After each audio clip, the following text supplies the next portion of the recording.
Hey, welcome back everybody. Hope we're having a wonderful start to July and hopefully a wonderful start to your week as well out there. And luckily for a lot of us, much drier air has kind of begun to funnel down into portions of the eastern half of the country. That's making things feel a lot nicer out there. Unfortunately though, that is not the big headline here in the world of weather. All eyes on major Hurricane Beryl, which just crossed portions of the Lesser Antilles and is now working its way into the Caribbean. Where we're going to have a lot of kind of questions to answer here in the near future and especially the longer run as we continue to track this storm and look at who it could potentially impact next. So again, going to answer a lot of your questions in this video as well as we can right now with the current information we have. But again, just a lot of question marks still to kind of iron out and answer here. Now, if you haven't already subscribed, definitely consider doing so. We're getting relatively close to 10,000 here, hoping to get there by the end of hurricane season. And if the start of hurricane season is any indication on how the rest of the season is going to go, I don't think we'll really have too much of a problem getting there. But again, every person helps, so definitely consider doing that, liking the video as well if you like it, and of course consider sharing it with somebody that you think might find it interesting or potentially even be impacted by this storm here in the medium to long run.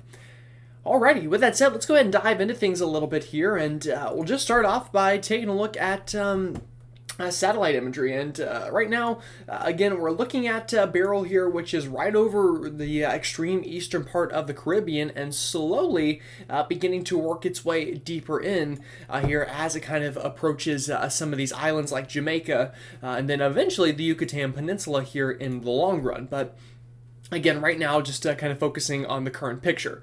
So things are all quiet in the Gulf, all quiet everywhere kind of west of Puerto Rico here. But again, kind of near these islands out here towards the Antilles and just north of Venezuela here, unfortunately, things are not all that great right now. Now, as we kind of dive into this storm a little bit more and really, take a look at what we can expect in the future and kind of just the overall structure of it right now. Again, obviously passing right over portions of the Lesser Antilles earlier today, now back over open water. And I'll be honest with you, I'd be surprised if this isn't already a Category 5 storm. And to get a Category 5 on July 1st is very unheard of, but we've been warning you for months now. The ocean water out here is about as prime as it could be this time of year. And we had just enough lack of wind shear and dry air that this was the result. This tropical wave just blossoming into a major hurricane, again, potentially Category 5. We'll know later on tonight as Recon sends another plane into here and begins to collect more data. But again, very symmetrical system here. You'll notice even within the last couple of frames that eye went from a little more raggedy to now almost a perfect circle. And again, if I just kind of pause the satellite loop here at the end and just show it to you, again, every frame this just continues to look better. If we just kind of do the old symmetry test on this, just about every quadrant of this hurricane is about identical to the other. So again, all signs that this is likely a record-breaking now Category 5 hurricane, and by the time you're watching this, potentially that is official, but it at least has that look on satellite. All right, now taking a look at not the infrared satellite, but look at the visible satellite and some of these cloud tops in the current location and expected track officially from the National Hurricane Center of Beryl. Again, looking at it on satellite, here is the storm, easy to see, and again, just this kind of beautiful stadium effect ongoing in the eye, and even mesovortices, which are going to be a little bit harder to see on this, but again, we have a couple different mesovortices just kind of spinning around within the eye here. Also, again, indicating that this is a very mature cyclone and one that, is going to take a little bit of work to weaken, even if that is the expectation. So again, latest track from the National Hurricane Center does a pretty good picture here, or paints a pretty good picture of this storm. Again, going to stay over the Caribbean for the next couple of days. The next potential landfall would be Jamaica, but you'll notice most of the cone is to the south of Jamaica, and it could wobble a little further north, but again, overall, I'd give it about a 10 to 20% chance of making physical landfall over Jamaica. Right now, the highest likelihood is that this storm stays just south of the island. Now, another thing that you will notice here is the intensity track, and I'll kind of explain it for you here. We're expecting this time tomorrow morning still a very strong Category 4 hurricane, but after that, as we get into tomorrow overnight and especially Wednesday, a bit of a weakening trend. And by the time this storm is kind of at the same longitude as Jamaica, likely back down towards a Category 2 storm. And there's a couple reasons for that, but the main one is going to be some wind shear that this storm begins to kind of work in towards over the next couple of days, which will definitely help to prevent any more strengthening, but also weaken it a little bit. One thing I will add, though, is whenever you get a cyclone or a hurricane, as we call them in this part of the world, that is this mature and this strong, it's going to take some work to really weaken it. These are not like weaker hurricanes where once they move into unfavorable conditions, they can almost just implode on themselves. Again, this is a very mature storm, so that core is very well defined. It's built up, it's strong. It's kind of like, taking down a castle. It's not going to take just one catapult. You're going to need to really work on it for a little bit. So that's why we're not seeing rapid rapid weakening of this system. And you'll notice even as we continue into the 4th of July, still dealing with a strong Category 1 hurricane here, likely working towards the Yucatan Peninsula and even Belize here. So it's going to be a very interesting couple of days, and the expectation is a weakening trend, but not a weakening trend to nothing, just weakening from where we are at. Now, latest spaghetti models, these are hot off the press from this afternoon. Again, pretty good agreement here from most of our models that takes this just south of Jamaica here and eventually right into the heart of the Yucatan Peninsula, potentially into Belize there, Guatemala, but either way over the heart of the peninsula itself before eventually re-emerging into the Bay of Campeche here. Just kind of here, near Mexico. So that is what we're feeling right now. We're pretty confident in that. But one thing I do want you to notice here in the models at the end is this kind of curvature that begins once it gets into the Bay of Campeche. Now, yesterday, our models were even more curved and almost brought this up towards Texas. Today, we've toned back that idea a little bit and have brought this back down towards Mexico a little bit more. But this is kind of the range where we're going to begin that infamous windshield wiper effect, if you will. So tomorrow we could see this curve at the end, once again, back up closer to Texas. We're just going to take some time. And in fact, we probably won't really know how far north this makes a third landfall, if you will, whether that be Texas or Mexico. We really won't know for a couple of days. But again, feeling confident that the end of this storm will be somewhere from the Mexico coastline towards kind of the Texas coastline in between these two markers. And I know most of the models on the south side of that right now, but as I mentioned, we're probably going to see a bit of a swaying factor here in the models. And all of that is due to kind of this big ridge that has been creating all that heat over the southeastern United States. And kind of how that may, weaken on one side or continue strengthening will really help us to know exactly where Beryl's future lies. Now, talking a tad bit more about the conditions, this map shows wind shear for you, and the bottom does a pretty good job of indicating what each color means. Green, favorable for tropical systems to strengthen. Red, very unfavorable, and then yellow, kind of somewhere in between. Just to get you familiar here with the map, this is the coastline. Well, let me pick a different color. It's probably a little bit easier to see. Maybe white might show up a little bit easier. So this is the coastline of the United States. This is the Yucatan, and then back down into South America. And then right here into the heart of your screen, this is Hurricane Beryl circled in pink. And you'll notice right now, most of the atmospheric conditions, again, are conducive for strengthening, hence why we have this potential Category 5 storm, very strong Category 4 at the least. But the track of Beryl is one that is going to take it into more of this red area. You'll notice specifically, this bigger area of red showing up right over the heart of the Caribbean. And this is something that we would expect more this time of year. Harsh wind shear conditions over this part of the world, not so much major hurricanes. So, climatology is going to probably save us a little bit here, again, with this wind shear that is all kind of being, brought down from this trough that is showing up on our map. So that is some good news. Again, working towards higher shear, again, going to definitely limit intensification and likely weaken the storm back down here within the next couple of days. And this is showing up pretty well on our models as well. You'll notice this is our latest GFS run right from this afternoon. Here's Beryl again, kind of hard to see on this map, but circled right here, and notice how again it is moving into this environment that is just less conducive for development. And again, all of that is due to this upper level trough here that is kind of digging down into Cuba, helping to add some divergence and wind shear here, which actually right now is helping kind of fan out Beryl's ability to just intensify, again kind of spreading out the cloud tops and allowing for that rising motion at the surface, hence why we're getting those very strong thunderstorms near the center of this hurricane. But again, eventually it's going to barrel right into those winds itself and not necessarily the edge of it, and that again will help weaken the storm. Also, potential impact near Jamaica should this kind of scrape the coastline.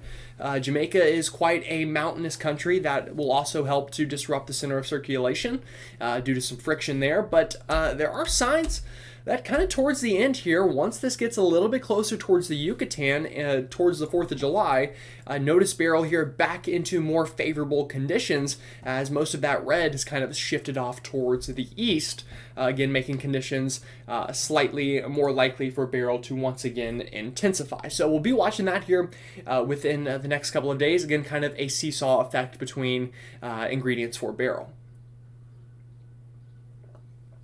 All right.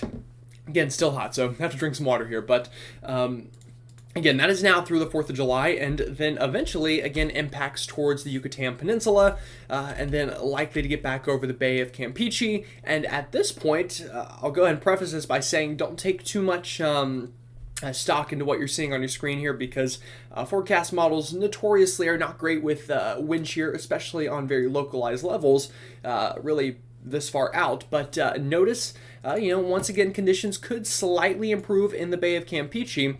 Should the storm track be far enough north it has enough ocean to work with, could once again see a quick re-strengthening back up towards the coast of Mexico or Texas. Again, though, far enough away, we got plenty of time to watch out for that. All right, latest model intensity guidance also right off the press here from this afternoon and our latest model runs, and I think this is doing a pretty good job of indicating what to expect. Within the next 12 hours or so, Beryl could continue to intensify, again potentially getting up near Category 5 strength if it's not already there. But after that, going into tomorrow and Wednesday, you'll notice the downtrend in intensity here picks back up.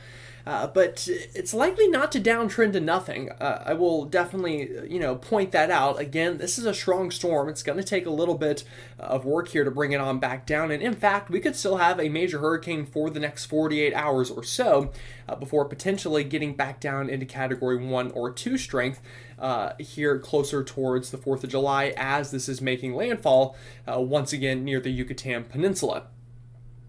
Now, I will mention, again, like I said, I think weakening for the next couple of days, but as this really approaches the Yucatan, probably the last 12 to 24 hours before making that landfall, some of our models kind of level out the intensity and gradually slow down the weakening process and just having it maintain potentially Category 1, 2, potentially even 3 intensity. I think that's a very real possibility as this tracks again in towards the Yucatan as conditions once again become a tad more favorable.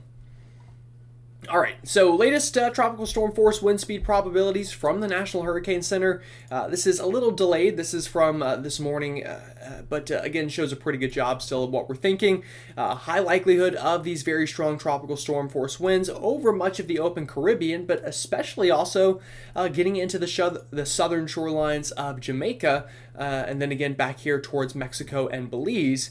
Again, potentially seeing some of those stronger tropical storm force winds by the time we get towards the 4th of July. Hurricane force winds, luckily I think most of the hurricane force winds for at least the next couple of days should stay over open water, but cannot rule out some hurricane force winds over Jamaica, again specifically the southern tier of the island where we do have hurricane watches up for that potential. So again, that's kind of the wind speed probabilities here in the medium to long run.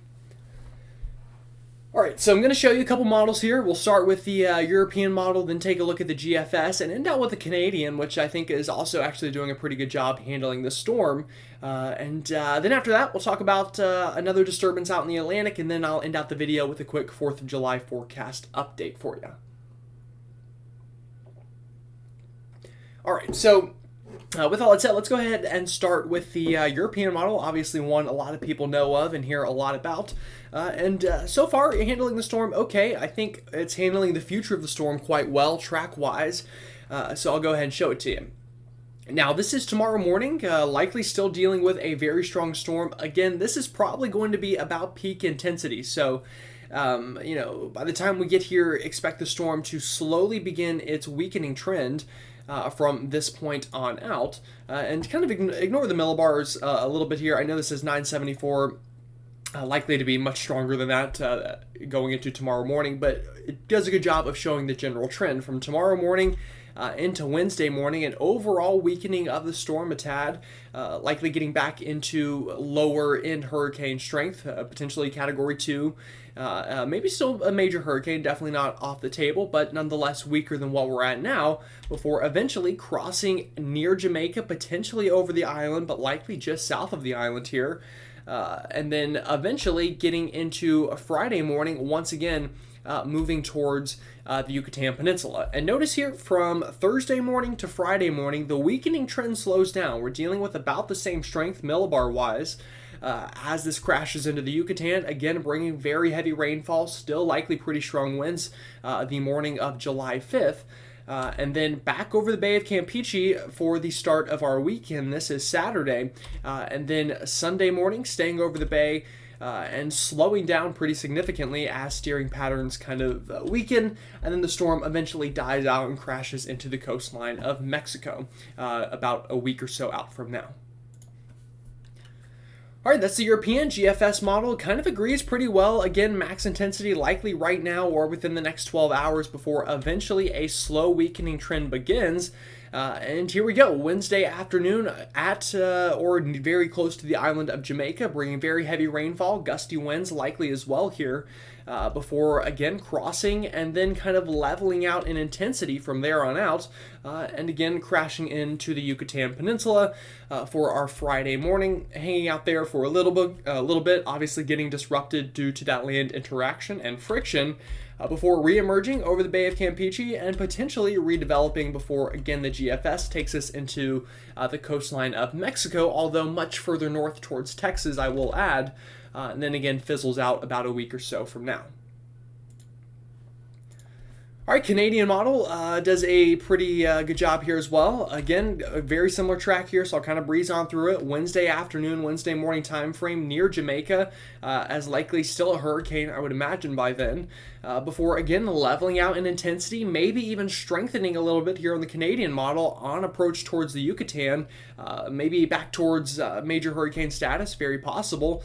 Before again crossing the Yucatan Peninsula, weakening a bit, but then the Canadian here, getting into this weekend, reemerges this right over the center of the Bay of Campeche, plenty of ocean to work with, very hot waters, lower shear, and then re-strengthens this a little bit more and brings this ashore right along the Texas-Mexico border. So again, I know today a lot of these models, these spaghetti models, have shown a track kind of like this and pretty far south into Mexico, but I don't want you to completely let your guard down, because again, we're going to see this windshield wiper effect a little bit, and really anyone from the Louisiana kind of Texas border down through southern Mexico still needs to be on guard in this coastal area, as the storm could still impact anywhere in here, and intensity, unfortunately, is just such a tough thing to forecast this far out.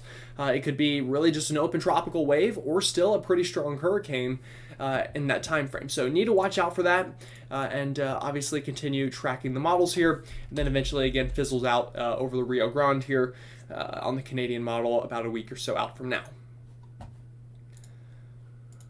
All right, so again, just to show that to you a little bit more here with our ensembles, these are the GFS ensembles, and again, you'll notice that impact anywhere from kind of Belize and then dying out over Mexico to as far north as just clipping the Yucatan Peninsula and getting a landfall up into southern Texas. So still a pretty wide swath here of possibilities, and again, I just don't want you to think that necessarily, we're all out of the woods here with this storm in potentially a place like Texas. Again, right now, today's trends have been good, definitely, and we'll hope that continues, but just not something that you can completely let your guard down on. So again, just a lot of possibilities still out there. And even if we don't see a strong storm, our models are still hinting at an influx of precipitation here. So you'll notice getting into about a week from now, notice QPF values definitely going up here along the southern Texas and northern Mexican coastline. Again, could definitely, present some rainfall issues there. So, again, wind speeds aside, definitely going to be some rainy conditions for someone in that general vicinity about a week from now. All right, a little bit of good news here. The storm system behind Beryl here, Invest 96L, I believe is what we're calling this one, has come down a good bit in likelihood to develop, which is obviously something good that we want to see, especially for these islands, which obviously just dealt with a major hurricane today. You don't really want to see that again. And we're back down to just a 50% chance of this wave developing as it moves off towards the Antilles within the next couple of days. So that is good news. The main reason for that is just some wind shear that has popped up around this storm. I'm not going to dive too much into it, but just know most of our models keep this very weak and on a very southern storm track as well.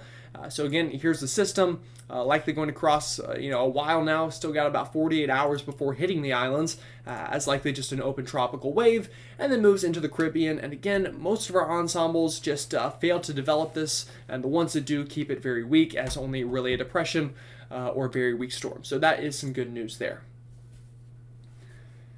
All right, final thing I'll talk about here, 4th of July forecast. It's looking hot, so if you're a fan of a hot 4th of July, which I think most people generally are, it looks like we're going to be dealing with that this year. So widespread 90s for many of us, getting up near 100 for some folks as well in the deep south. Really just about everyone getting in on that heat for the 4th of July, outside of a couple folks here kind of in this block into the northern Great Plains. Likely going to be dealing with a little bit of a trough swinging on through, so going to cool things down up there.